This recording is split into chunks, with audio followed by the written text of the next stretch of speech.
Yo, what is going on? Welcome to today's video, and excuse the intro, the whole like vlog reveal thing. Trying to spice up the intros a little bit and at least have it be more attention grabbing. So still trying to learn this whole YouTube thing myself. But on a serious note, if you're running a younger esports organization, you're trying to build a following of loyal, dedicated fans, you're gonna wanna watch this video all the way to the end because the ROKKR have done exactly that in the Call of Duty League. Being a relatively younger team themselves, it's been really impressive what they've been able to do over the past year and a half, and they've really built an army of super fans. So today we're gonna go over what they did, how they did it, and why it matters for you. And at the end, we're gonna discuss a power tip that you can take away from this video and actually apply this stuff in real life with your own org or with your own content if you're a solo creator. So make sure you stick around till the end. And without any further ado, let's go ahead and get into the rest of the video. All right, so we're back in the normal position. I'm glad we're sitting down now because my shoulder was starting to hurt. I was holding my camera up like this. I don't have like a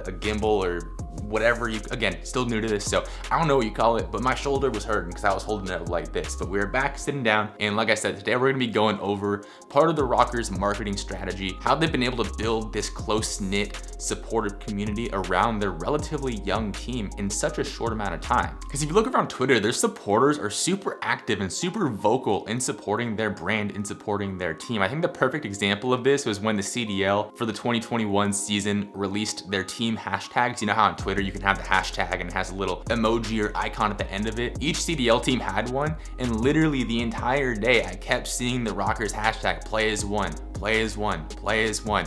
Methods even tweeted out about it. He's a pro player, I believe, for Toronto. He tweeted out, is like, they have to be paying the people at the ROKKR to be putting these out. But no, it was their fans, and their fans were actively showing support for the brand. And that doesn't just happen by accident. So the question becomes, how did they get to this point? How did they get to the point where they have this army of fans at such an early point in their life cycle? Obviously you have the green wall and Optic, but Optic's been around for a decade plus at this point.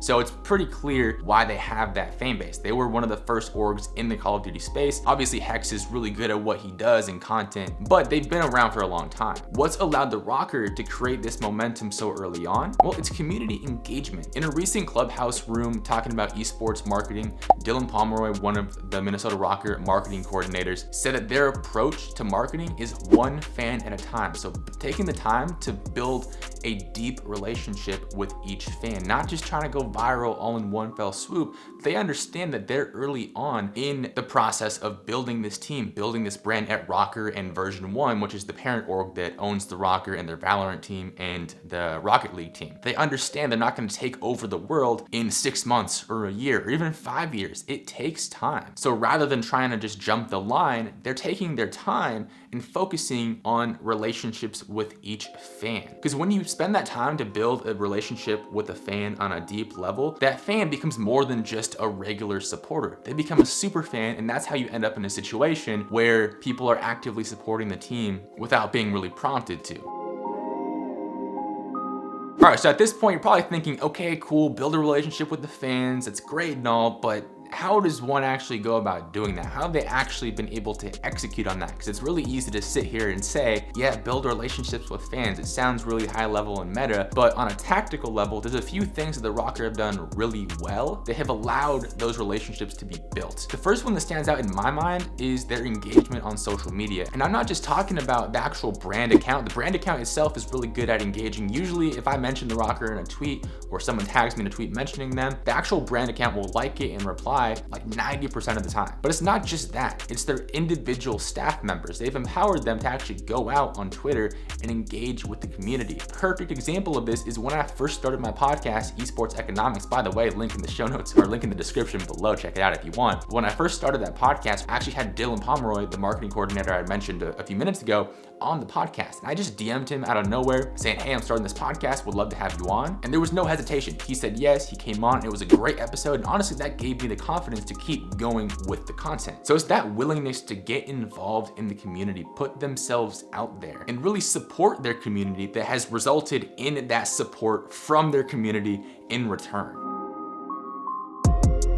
But it's not just on Twitter. They've built a real tangible community on the back end as well. And when the CDL first started, this was often in the form of real life watch parties, but unfortunately COVID has kind of gotten in the way of anything in real life at this point. But they've been able to actually replicate that real life experience as closely as possible online as well. And they've mainly done that through their Discord server. So pretty much for every match that happens in the CDL for the ROKKR, there's a watch party happening on the Discord server where the fans and the community members can kind of join up. It's as if they were watching the game together in real life. But to actually show you what I mean, let's hop over to my computer and we'll actually go through their Discord server and show you exactly how they've been able to build this community and what things that they found success in that you could possibly learn from them. All right, so here we are inside of the Minnesota ROKKR Discord server, and there are a few key takeaways I want you to pay attention to as we go through the server over the next minute or two here. The first one being that it's super active. Like, we're in the general chat right now, and you just saw a chat just came through. It's 10:50 right now, and the most recent chat was literally from a few seconds ago. So the fans are actively engaging in here without really having to be prompted to do so. And in a lot of Discord servers for orgs, for content creators, you don't really see that. It can be a ghost town at times. And there's one main reason they've been able to do this. And it's not rocket science, it's just been hard work. Dylan has put in the reps over the course of the past year or so to build this Discord server from the ground up. As you can see, if we scroll up just a minute here he is. He's been active today. And you scroll up again. Let's see. There he is again. Just keep scrolling. There he is again. Keep scrolling. There he is again. You get the point. We're not going to go through the entire general chat. We'd be here for an entire year. But you understand that he's been super active. And even though it seems at this point that fans are just engaging on their own volition, and that's great, I'm sure it wasn't always like that. And it took that legwork from Dylan and the rest of the ROKKR staff here in the server to actively engage with the fans. And eventually it got to the point where fans started engaging themselves. Now, another key thing in the Discord server are the watch parties. There's not a watch party going on right now, but as you can see where my cursor is at, whenever there is a match going on, people are actively in the watch party channel. There's a voice chat as well if people want to hang out, and that's what really allows it to closely mimic a real life situation. And it just gives the fans another opportunity to come together, to bond with each other, and to bond with the organization. And the ROKKR aren't the only team that does watch parties, but they're probably the best, or at least up there for the best at actually executing on it. The Empire is another team that comes to mind as well. But these watch parties, like I said, really help to bring the community together. And the third thing I want to mention before we head over to the main setup again are these kind of off-topic channels. So as you can see, it's not just COD League discussion. It's not just Call of Duty video games. There are channels for cards and collectibles, for daily workouts, for food, for movies, music, other games, pets, politics, sports, stocks, TV shows, so on and so forth. And this allows the community members to bond over things that aren't just video games. Obviously, Call of Duty video games are the core of what the ROKKR do, but by opening up these off-topic channels, you open up the opportunity for fans to bond over things that aren't just video games. And if they make a new friend in the Discord server, they're going to be more likely to come back and engage here in general.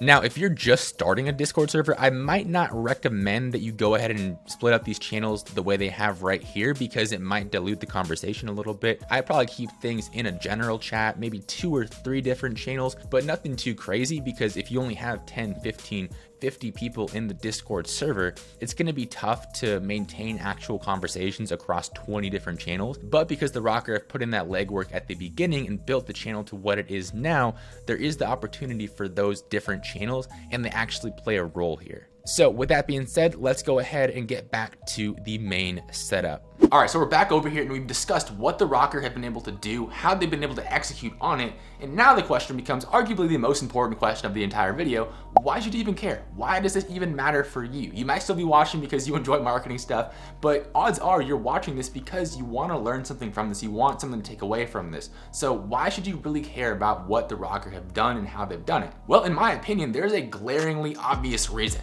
These strategies that we've discussed today, obviously we haven't been able to dive into their entire marketing strategy. I just, from the outside, I don't have the information to do that. I wish I did, and I would do a full case study on it, but there's a lot of ins and outs that we obviously don't know. But for the strategies and the approaches we discussed today that we are able to look at, they don't require a huge ad spend. They don't require a huge budget. They are things that you can literally do right now. You don't need to drop thousands of dollars on Facebook ads to get your organization out there. You can spend X amount of time per day on Twitter replying to people, DMing people in an ethical way that makes sense. Don't spam people. Please do not take that away from this video, but you can spend time actually engaging, and it doesn't require any extra spend. You can spend time building a Discord server. Obviously that does take a lot of time and effort. I've talked to Dylan about that, and he's the one in charge of doing that for the ROKKR, and it takes a ton of effort, but it is doable for you no matter what your budget is. That's really the main reason, because a lot of times you look at orgs like Optic or 100 Thieves and you think they're so far ahead. They have massive budgets for content production and talent acquisition and all that stuff that it doesn't feel like something that you can actually go and execute on. But with everything we've discussed today, this is stuff you can legitimately do. So now for the power tip, how do you actually do it? What is the way to actually execute this on a daily basis? And my recommendation here is just to allot a set amount of time per day to actually spend engaging. A lot of times engagement falls to the wayside. You post a piece of content, whether it be a YouTube video,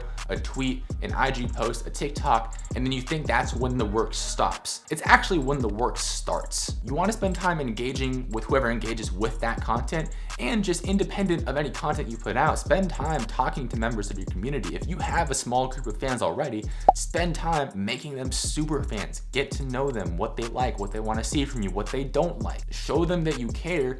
They'll become super fans eventually, and they'll be your best ambassadors going forward. Like we had mentioned before, the ROKKR have this group of super fans that actively go out of their way to support the org and to actually bring new people into the fan base. It's a very inclusive environment. So spend 10 minutes, 15 minutes, if you want to spend an hour, multiple hours going out of your way and engaging with fans on Twitter or whatever social platforms you use. Give that a few months, a few years especially, and you'll be in a good spot. Obviously, none of what I tell you on this channel is an overnight fix. It's not going to be like you go out and engage people on Twitter for one day and suddenly you have a massive org. That's just not how it works. But if you can actually do that on a consistent basis for several months, you should be able to see improvement there. You'll be in a good spot. So hopefully that makes sense. And also let me know in the comments down below, who is your favorite player on the Minnesota ROKKR roster? For me, it's probably either Attached or Priesta, but let me know in the comments down below. And if you want to learn more about marketing strategy in the Call of Duty League or just in esports in general, I have an entire video that's like 15+ minutes detailing the Dallas Empire's social media strategy. So I'll toss that up on the screen right now.